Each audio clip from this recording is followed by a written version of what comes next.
We've got a lot to get to in this half hour, starting with a new look at that Titan submersible disaster. It's been nearly 2 years since that underwater submersible imploded as it was carrying paying passengers down to see the wreck of the Titanic. Well, now a Netflix documentary is detailing precisely what went wrong. NBC's Tom Costello, he's covered the disaster when it happened. He's been covering it for years now.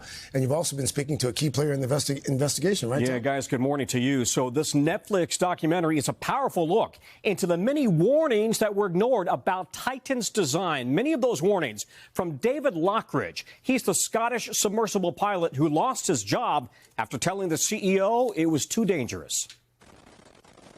It was June 20th, 2023. The whole world is watching the urgent search for a missing submersible. 900 miles off Boston, a round-the-clock search for the Titan submersible. Search teams scoured the North Atlantic for any sign that the 5 on board might be alive. But 3 days later, underwater drones spotted the mini-sub's wreckage just 1,600 feet from the wreckage of the Titanic it was searching for.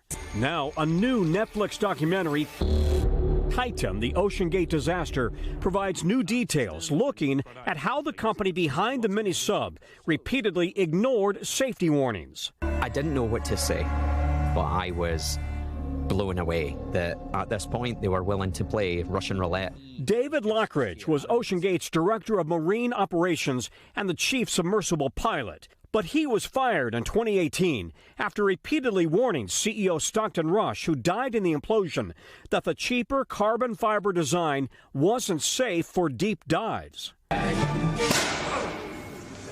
In testing above water and below, the hull could be heard popping and cracking and coming apart. We didn't get to the last pressure we did last time. Should that have been a warning sign to stop right there? Everybody was aware that the hull was starting to break down. It should never have sounded like that at all. That was a warning sign. Lockridge and others were recorded warning CEO Rush, but Rush said he was prepared to take the risk.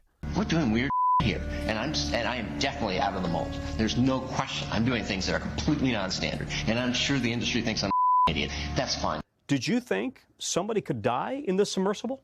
Absolutely.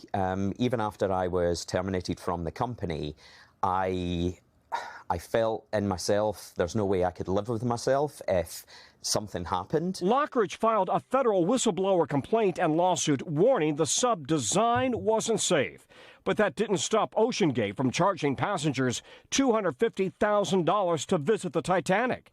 The Netflix doc features the suspected moment caught on underwater microphones. The Titan imploded.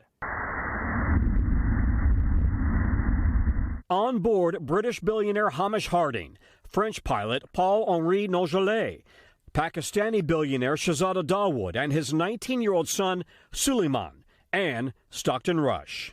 Was it hubris? Did he simply believe he was infallible, that anybody who gave him any counter evidence or information was not to be believed? Stockton was a very headstrong individual that thought that what he was doing was the right way. And revolutionary. Oh, absolutely, but it was not. It could have been stopped. It could have been stopped. Yeah, David Lockridge says as a submersible pilot, he had wanted to go down to see the Titanic. Not anymore. OceanGate tells NBC News it has permanently wound down operations. It is cooperating with the investigation.